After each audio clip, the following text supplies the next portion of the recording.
My name is Hinsz. I am with Air Magnet. Probably used to John being up here. Relatively new to Air Magnet. However, I have been in and around the Wi-Fi space for 15 years now in various roles. In fact, I think some of you probably saw me talk to me in my previous life. So if we take a look at the agenda, we'll run through this here. The real goal of today's talk is to talk about some of the best practices of site survey and look at those from a standardization point of view. So what could we do? What would make sense if we wanted to sort of standardize how to do a site survey? What would we need to take into consideration? So we won't be saying this has to be there, this doesn't have to be there today, but I really want to get the conversation started so that we're all thinking on the same page. So let's talk about objectives. And I think, Sam, I think this was covered fairly well yesterday. Let's get agreement with your customer. We need to get that agreement that the wireless LAN deployment meets what they need. So what do you want? What do you need? Agreement. You gotta get that agreement. If you don't have that, you may as well not do the site survey. So there's really no point to it if you don't have agreement on what your goals are. But I would also argue there's some secondary goals that you might have. And by the way, I'll use the same caveat Sam did. Customer in this case, that could be a supervisor. That could be somebody that has actually contracted you. I'm using that loosely for whoever's asking you to do some work. But you may also have some goals out of this that are in parallel to what the customer wants. You may want to just collect some data for later troubleshooting of your own so that you understand the network better. You may have the goal of establishing some of your expertise, showing what you know by collecting this data and analyzing it to show, hey, I understand this stuff. I know what's going on. I understand your problems. So that can actually be a goal of doing a site survey as well. And in some cases where you're being called in and maybe the network is a complete mess, you may have a goal of doing the site survey to try and educate that customer. The customer may not feel they need to be educated, but your goal might be, look, I want to get this done because I got to walk this guy through some stuff. They just don't get it. Okay, so we figured out our objectives, what we want to do. How do we meet those? How do we get to achieving our objectives? Well, there's planning, and Sam covered this. It's kind of a virtual survey its own, and it gives us insight into what we expect. The better the plan, the better we can plan our site survey. And Sam kind of talked about this, right? Which is that, hey, look, Sorry, sir, is the mic not? Okay, thank you. So the better the plan is, then the better you can plan what your survey is going to be. And again, I won't go too much down what I was going to talk about there. I think it was fairly well covered by Sam yesterday. The high point, again, is basically that if you believe you have a really solid plan, then you may choose to do a smaller or more focused site survey to just validate certain points in that plan. If you're not quite as confident in that plan, or if maybe you weren't involved in the plan, you may want a far more detailed site survey, because you may not have that level of faith or confidence that the plan is going to be what you need to be. And as Sam talked about, comparing that plan versus the survey data you end up collecting can really expose some incorrect assumptions. The other thing that's good to have is some measurement agreement. So what measurements are you going to take? Typical ones I've listed here. And they should be sort of explained, I would argue, before the work is done. There should be a good understanding of what you're going to collect, why you're collecting it, and what it's going to mean. And the reason I would say that is, rather than trying to explain after the fact, and you've got this data and it's showing you something, you look, this is bad, and the customer's going, well, why did you even do that, or what does that mean? If you can get them to understand before it's collected, before you see the results, I think you're going to have a much better experience when you then present those results to somebody, because everyone's agreed on what that measurement is, why you're taking it, and what it means. So as a standardization note, okay, we have this collection of measurements, but from a standardization point of view, a fixed set probably isn't something that's going to meet every single case. And again, this was something Sam covered very well, the idea that, you know, this sort of site, this sort of customer, a one-cell type of deployment, may need less. A multi-story enterprise building may need more.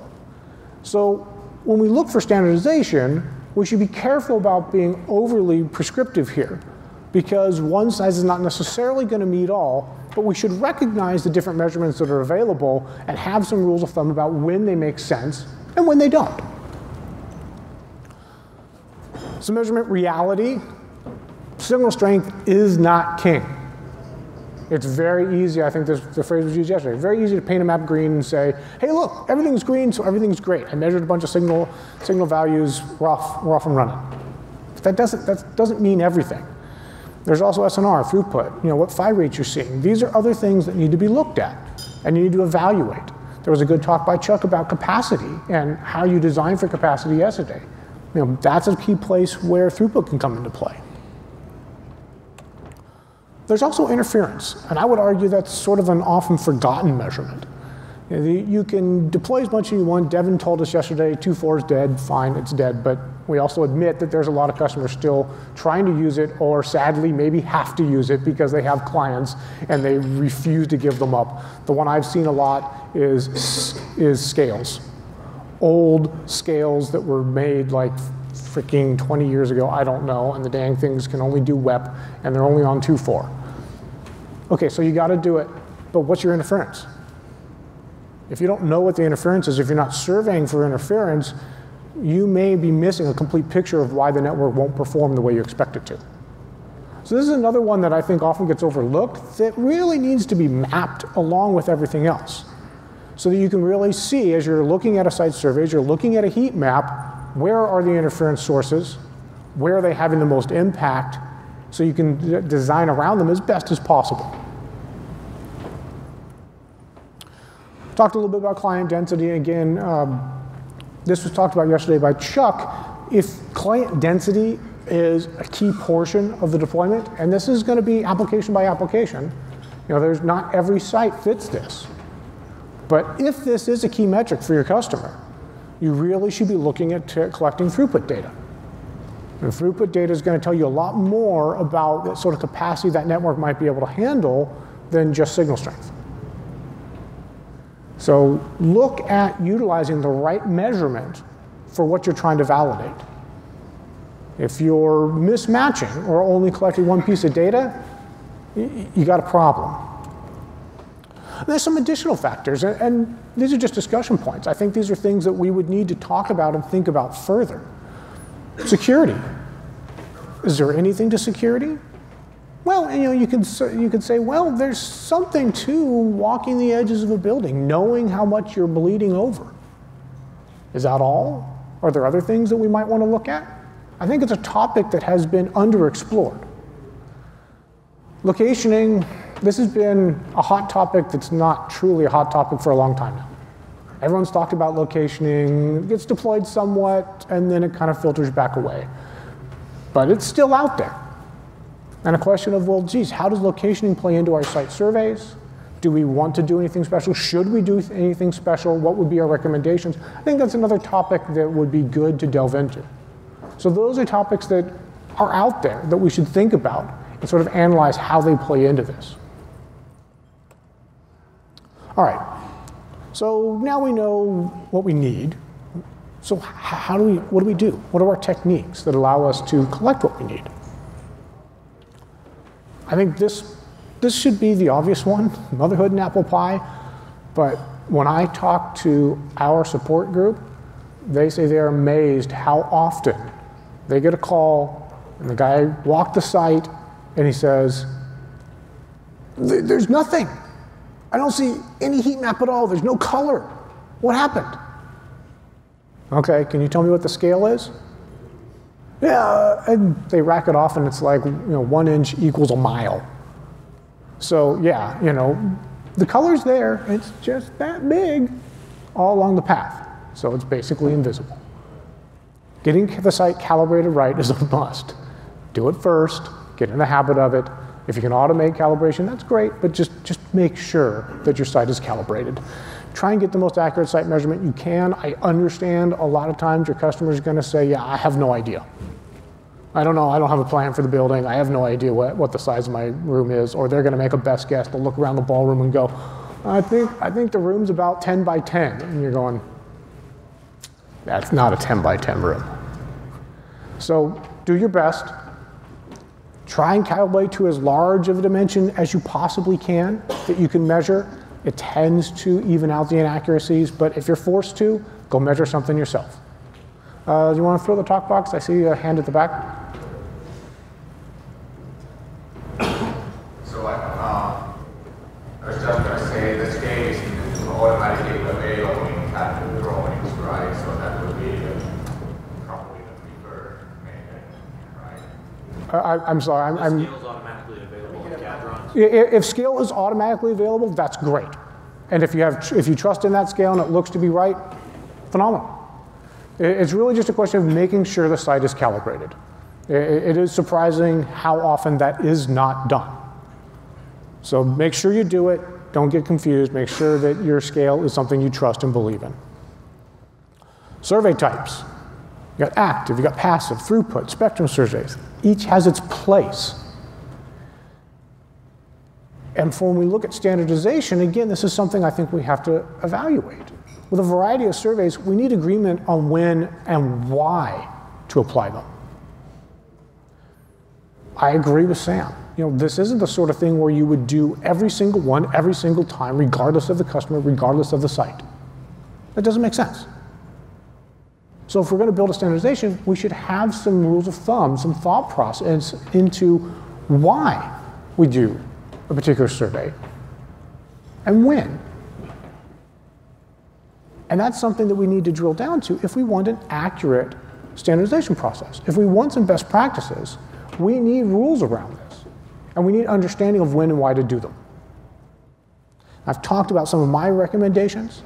When you would do throughput, I think spectrum's something that should be done virtually all the time unless you really believe that that building is in the middle of the boondocks and has absolutely no other wireless equipment. But as Devin pointed out to us yesterday, he saw a building in the middle of nowhere. He would have expected nothing. What did they have? They had a whole bunch of headsets. So getting that spectrum information, even when you don't think it's going to be viable, sometimes can be very important.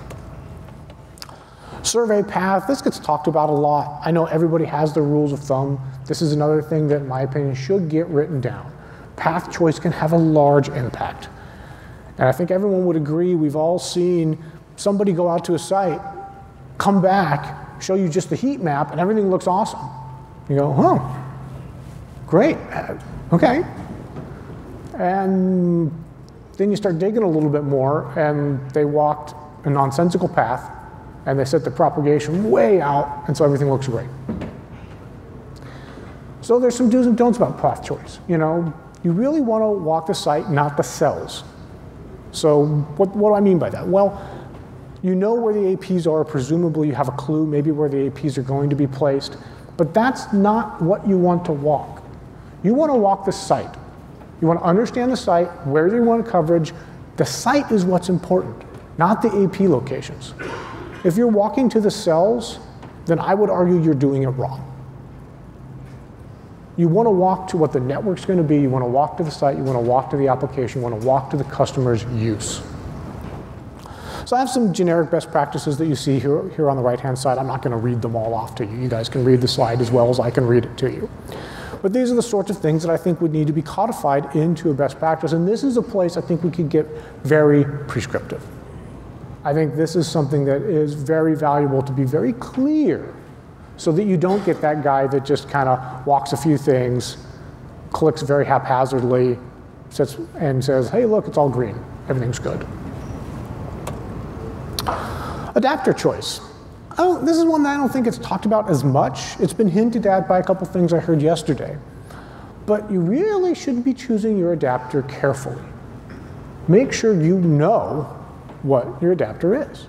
Because in reality, when you go do a site survey, you're not just measuring what's going on with the infrastructure, you're also, in a sense, measuring that adapter. The characteristics of that adapter will play in. Its sensitivity, its ability to take readings reliably, its throughput capabilities can all play into the results of your survey. So make sure that you know your adapter, that you trust your adapter. Whether that's because you ask your vendor what they recommend, or whether it is because you've done some testing of your own and you've found an adapter that you have a lot of faith in. Either one realistically is fine, but make sure you know that adapter. Standardization is tricky here. I don't know what the right answer is per se for standardization, but I do think we need to have something in there. It's such a key piece that having nothing, I think, is dangerous. If we're looking for the standardization process to be codifying what we feel are the best things to do, then something on this needs to be in there. Now, obviously, we can't have the standardization say, thou shalt pick this adapter. That's not realistic. But we should have something on adapter choice. All right, so we talked about all these techniques, and it starts to sound like even a small building could take us 12 hours. All right, well, so how do we survey efficiently? Well, one biggie is, and you've seen Keith giving them away, right? USB hubs. Phenomenal. Big help. So you can do multi-adapter surveys. This can allow you to knock out a number of your surveys all in one shot. You need to take spectrum, you need to take throughput, maybe you need to take a nice just passive survey all at once. Awesome. USB hub, boom, boom, boom, you're off and running. So that can be hugely helpful. The other thing that this helps with, and we'll talk about this a little bit later in other metrics, but I'll call it out here. When you are taking a survey, the other reality is it is time sensitive. Whatever's going on in that site at that moment is what you are measuring. So if you were to do this, say, 3 times, possibly on 3 different days, to try and do all the site surveying you needed, that data is not directly comparable. It's somewhat comparable, but it was collected on different days. You don't know what was powered up, powered down. You don't know what application somebody was doing. You don't know if one day someone was doing an all hands and they were doing streaming video to a whole bunch of their employees. And that will skew your data. So it's very valuable, again, to collect everything at once so you know, when you compare all the different data you've collected, that it's all a match. It's all taken under the same set of circumstances. Selective channel scanning. This is an interesting one as well. One way to save some time, get better data, get more focused data, is to selectively pick which channels you're going to scan. This can be a real double-edged sword. There's value to it because you can focus your adapter on the channels you care about, and that's good. So now you're collecting data in the places you, quote unquote, care about more often.